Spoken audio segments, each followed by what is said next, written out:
আমি অনুসয়া চলে এসেছি আবার একটা নতুন ব্লগ নিয়ে। আশা করি তোমরা সকলেই খুব ভালো আছো। তো আজকে একদম সকাল 6:30টায় ঘুম থেকে উঠে পড়েছি, কারণ অভিরূপ আর আমি আজকে দুজনেই অফিসে যাব। আর 1 ঘন্টার মতো হাতে টাইম আছে, তার মধ্যেই রেডি হয়ে বেরিয়ে পড়বো। তো অভিরূপ সকালবেলা ব্রেকফাস্টটা বাড়িতেই করে যায় আর লাঞ্চটা অফিসের ফুড কোর্টে করে নেয়। আর আমি জেনারেলি লাঞ্চ টাইমে বাড়ি ফিরে এসে ব্রেকফাস্টটা অফিসে করে নিই। আর আজকে যেহেতু একসাথেই বেরোবো, তাই অভিরূপ সকালে এখন যা খাবে সেটাই আমি টিফিনে নিয়ে নেবো। তো জেনারেলি ও যেদিনকে অফিসে যায় সেদিনকে আমি যাই না, কারণ আমার ছেলে শিবাংশ তো এখন খুবই ছোট।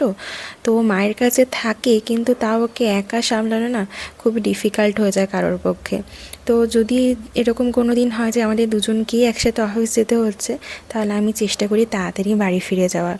তো যাই হোক, আজকে সকালে ব্রেকফাস্টের জন্য বানাবো হচ্ছে অ্যাভোকাডো টোস্ট। আর এই দেখো, আমার নাড়ু গোপালও ঘুম থেকে উঠে পড়েছে। সকালবেলা আমি উঠে পড়লে পাশে না থাকলে না হার্ডলি 15 থেকে 20 মিনিট ও আর একটু ঘুমোবে, ব্যাস তারপরে উঠে পড়বে। আর ঘুম থেকে উঠেই কিছুক্ষণ কারোর কাছে যাবে না।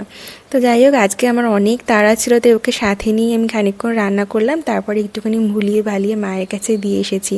কারণ ওর সামনে তো রেডি হয়ে বেরোতে পারবো না, ভীষণ কান্নাকাটি করবে। আর অভিরূপ রোজই ব্রেকফাস্টের সাথে সকালে একটুখানি ফলও খেয়ে যায়। কদিন আগে একটুখানি ওই তালশাঁস কিনে এনেছিল, তো ওটা একটু ছাড়িয়ে দিলাম আজকে টিফিনের সাথে, ওটাও খেয়ে নিল। তারপর আমি আমার অফিসে নিয়ে যাওয়ার জন্য টিফিনটা প্যাক করে নিলাম, তারপর রান্নাঘর পরিষ্কার করে রেখে রেডি হতে চলে এসেছি। তো বাড়ি থেকে আমরা বেরোলাম তখন 7:30টায়। আর বাইরে থেকে লক করে বেরিয়েছি, তারপর মাকে ফোন করে দিয়েছি যে আমরা বেরিয়ে গেছি। খানিকক্ষণ আমাদের দেখতে না পেলে আমার ছেলে বায়না করে না, বাট দুজনকে একসাথে বেরোতে দেখলে ভীষণই কান্নাকাটি করবে। তো যাই হোক, আমি অফিসে রোজই অটোতেই যাতায়াত করি। আজকে অভিরূপকে বললাম যে একসাথে যখন বেরোবো আমাকে একটুখানি পৌঁছে দাও না, আমার অটো ভাড়াটাও বেঁচে যাবে, প্লাস একসাথে একটু যাওয়া হবে। অ্যাকচুয়ালি ওর আর আমার অফিসে যাওয়ার রাস্তাটা না একদমই অপোজিট। ওকে আবার পুরোটা ফিরে এসে অন্য রুটে যেতে হয়, তাই সহজে আমাকে পৌঁছতে চায় না ও। তাও আজকে ভাগ্য ভালো আমার রাজি হয়েছে। তাও বললাম যে ভেতরের রাস্তায় তোমায় ঢুকতে হবে না, মেন রোডে নামিয়ে দিও, বাকি রাস্তাটা আমি হেঁটে চলে যাব। তো ওখান থেকে আমি 5-7 মিনিট মতো হেঁটেছি। সকালবেলা আমার আজকে একটুখানি হাঁটাও হয়ে গেছে। দিন আমি অফিস থেকে বেরিয়ে পড়েছি আজকে 1টা নাগাদ। তারপর অটো করিয়ে ফিরছি, আর বাড়িতে ফেরার পথে কয়েকটা জিনিস আছে, ওগুলো একটুখানি কিনে নেবো। একটু দই কিনলাম, চিজ কিনলাম, একটু পাঁপড় কিনলাম। তারপর সবজির দোকানে দেখলাম যে একটুখানি পেঁয়াজগুলি বিক্রি হচ্ছে। এই এতদিন ধরে না আমি অনেক দিন পেঁয়াজগুলি দেখতেই পাইনি, আজকে দেখতে পেয়ে একটুখানি কিনে নিলাম। আর ফেরার সময় একটুখানি আখের রসও কিনে নিয়েছি। যা অতিরিক্ত গরম পড়েছে এবার ব্যাঙ্গালোরে, আর এই ভর দুপুরে টাকফাটা রোদে বাড়ি ফেরার পর একটু ঠান্ডা শরবত খেতে মন চায়। আর বাড়ি ঢুকেই এই হাসি মুখটা দেখলে না সব ক্লান্তি দূর হয়ে যায়। আর বাড়ি ফিরতেই যেসব জিনিসপত্রগুলো এনেছিলাম একটা একটা করে খুলছে, জিজ্ঞেস করছে মা এটা কি। আর দই দেখে বললো যে আমাকে একটুখানি দাও, খাবো খাবো করছিল। তো মাকে বললাম যে ওকে একটুখানি বাটি করে দাও, খাক বসে বসে।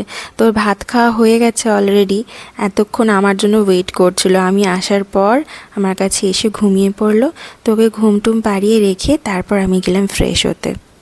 তো এবার মা বাবা আমি 3জনই লাঞ্চ করব। তো আজকে দুপুরবেলা রান্না হয়েছে ভাত, আর হচ্ছে পনির আলু ক্যাপসিকাম দিয়ে তরকারি, আর হচ্ছে কুমড়ো আর উচ্ছে ভাজা। লাঞ্চ করে উঠে আমার রেস্ট নেওয়ার কোনো বেলাই ছিল না, কারণ আবার লগ ইন করতে হতো, তো কাজে বসে গেছিলাম। আর এদিকে 5:30টার সময় আমার ছেলেও ঘুম থেকে উঠে পড়েছে, আর ওদিকে আমার বড় অফিস থেকে ফিরে গেছিলো। তারপর সন্ধ্যেবেলা চাটা খেয়ে সবাই মিলে আমি শুরু করে দিয়েছিলাম রাতের রান্না। বর কিছুদিন আগে মাশরুম কিনে এনেছিল, তো বললো আজকে একটুখানি তুমি মাশরুমটা রান্না করো। সুদর্শনটা এসেছিলো রান্না করতে, তো সবার জন্য রুটি আর মা বাবার জন্য একটা তরকারি করে রেখে চলে গেছে। তো আমি এখন মাশরুম রান্না করছি। এমনিতে আমি মাশরুমটা খুব একটা করতে পারি না, আর বাড়িতে আনাও খুব কমই হয়, তাই আবার ইউটিউবে দেখলাম যে কি করা যায়। বাড়িতে একটুখানি কড়াইশুঁটি ছিল, তাই মাটার মাশরুম রান্না করছি। তো আমার রান্না শেষ হয়ে গেলেই ছেলেকে দুধ রুটি খাইয়ে ঘুম পাড়িয়ে তারপর আমাদের ডিনার করা হবে। তো আজকে আমার দিনটা এইভাবেই ব্যস্ততার মধ্যে দিয়ে কেটে গেল। আর ব্লগটা এখানেই শেষ করছি। তোমাদের সাথে খুব শিগগিরই দেখা হচ্ছে আবার একটা নতুন ব্লগে।